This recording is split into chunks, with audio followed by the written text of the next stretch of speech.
دیکھو میرے بھائیو، ایک اور عجیب و غریب آفت ہے، جب رمضان آیا، آخری عشرہ آئے گا تو متولی صاحب کچھ چادریں کھینچیں گے اور کچھ پردے باندھیں گے اور پتہ نہیں کیا کیا کریں گے۔ دیوبند میں ایک شخص میرے پاس آیا، محلے کا ہی، اب بھی ہے، زندہ ہے، کہنے لگا حضرت یہ اعتکاف میں پردے میں کیا کام کیا جاتا ہے؟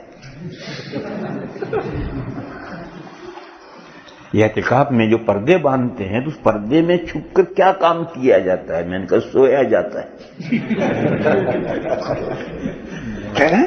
ہاں، کہنے لگے میں تو میری پوری زندگی گزر گئی، میں یہ سمجھتا رہا کہ یہ پردوں میں کوئی خاص کام ہوتا ہے جو میں نہیں کر سکتا ہوں، اس لیے میں اعتکاف میں نہیں بیٹھا۔ کوئی خاص کام کو کرنا ہوتا ہوگا اندر پردوں میں، اس لیے میں آج تک اعتکاف میں نہیں بیٹھا۔ میرے بھائیوں، یہ بھی پتہ نہیں کہاں سے یہ پردوں کی آفت آ گئی۔ اعتکاف کا کیا ہے؟ ایک چادر بچھانے کی، ایک چادر اوڑھنے کی اور ایک تکیہ لے کر مسجد میں آپ ہو۔ چادر ایک بچھا دی تاکہ خدا نخواستہ فرش خراب نہ ہو، تکیہ رکھا، چادر اوڑھ کے سو گیا، صبح اٹھ کر لپیٹ کر رکھ دیے، 24 گھنٹے کے بعد گھر چلے جانا ہے تو اٹھا کر تکیہ اٹھا کے چادر اٹھا کے گھر گئے، دوسرا بھی 2 چادریں اور ایک تکیہ اٹھا کر آ جائے گا۔ یہی کاہے کے پردے اور کیا چیز ہے کہ حضور کے لیے باندھا جاتا تھا؟ تو حضور ہے کہ حضور کے لیے باندھا جاتا تھا؟ تو حضور ہے۔ سہارنپور میں حضرت شیخ مولانا زکریا صاحب قدس سرہ کے ساتھ میں نے 8 سال اعتکاف کیا۔ حضرت کے لیے پردے باندھے جاتے اور باقی پوری مسجد میں اوپر نیچے 500 آدمی اعتکاف کرتے تھے۔ ان کو کتنی جگہ ملتی تھی؟ ایک مصلی کے بقدر جگہ ملتی تھی سونے کے لیے، باقاعدہ جگہ تقسیم ہوتی تھی، ہر معتکف کو ایک مصلی کے بقدر جگہ ملتی تھی، اور ساتھ میں ہے کہ بس وہی ایک تکیہ 2 چادریں لپیٹ کر کے ایک جگہ رکھ دی، مسجد خالی۔ اور حضرت کے لیے، چونکہ حضرت کے لیے ہر آدمی حضرت سے ملے گا، اپنے مشورے کرے گا، کوئی سلوک کی باتیں پوچھے گا، کوئی ذکر و اذکار پوچھے گا، کوئی دوسرے باہر کے لوگ بھی ملنے آئیں گے، تو حضرت کے لیے ایک پردہ باندھا جاتا تھا۔ اور ایک اب اعتکاف نہیں، تقریباً یہ کہ 10 آدمی اعتکاف کریں، اتنی جگہ صرف حضرت کے لیے پردہ باندھا جاتا تھا۔ وہ حضرت کی ضرورت ہے تو نبی پاک صلی اللہ تعالی علیہ وسلم کے لیے پردہ باندھا جاتا تھا، وہ حضرت تھے۔ اور آج بھی کوئی مسجد میں حضرت ہے تو باندھو اس کے لیے الگ، تاکہ اس کو کسی سے بات کرنی ہے، کسی کو ذکر کی تعلیم دینی ہے، کسی کو اس سے مشورہ کرنا ہے، تو دوسرے مسجد میں جو معتکفین ہیں ان کو ڈسٹرب نہ ہو، اپنے کاموں میں لگے رہیں، یہ اپنے آدمیوں کو سنبھالتا رہے۔ لیکن ہر آدمی کے لیے پردہ، یہ کہاں سے آیا ہے؟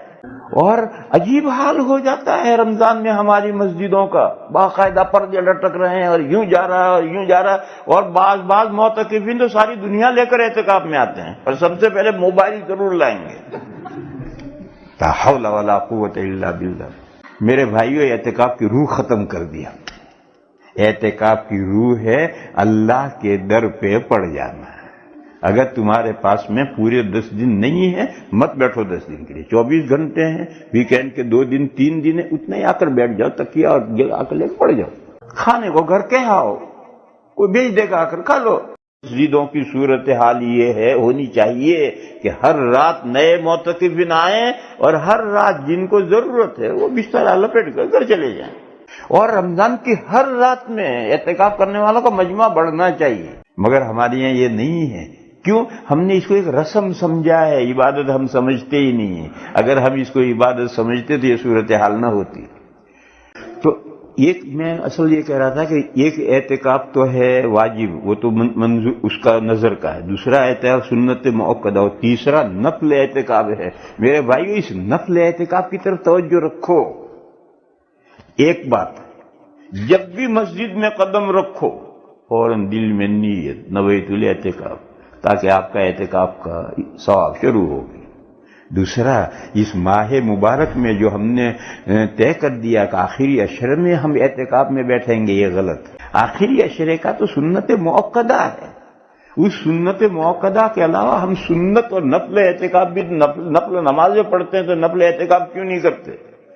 مسجدوں میں چاہیے کہ رمضان کی پہلی تاریخ سے کوئی نہ کوئی 2-4 بندے اعتکاف میں بیٹھے ہونے چاہیے، اور جس کو جتنی دیر فرصت ہے بیٹھ گئے، فرصت کل منڈے ہے، یہ کام میں جانا ہے تو سنڈے کی شام کو چلا جائے، یا منڈے کی سحری کر کے چلا جائے، جتنا موقع ہے اتنا آ کر کے بیٹھو۔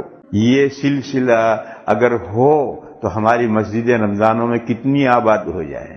اور اصل سب سے بڑا یہ ہے کہ اعتکاف کے لیے کوئی ہنگامہ نہیں چاہیے۔ یہ جو ہماری مسجدوں میں اعتکاف کا ہنگامہ ہوتا ہے اور دنیا بھر کا ساز و سامان لے کر آدمی اعتکاف میں آتا ہے، یہ سب غلط ہے۔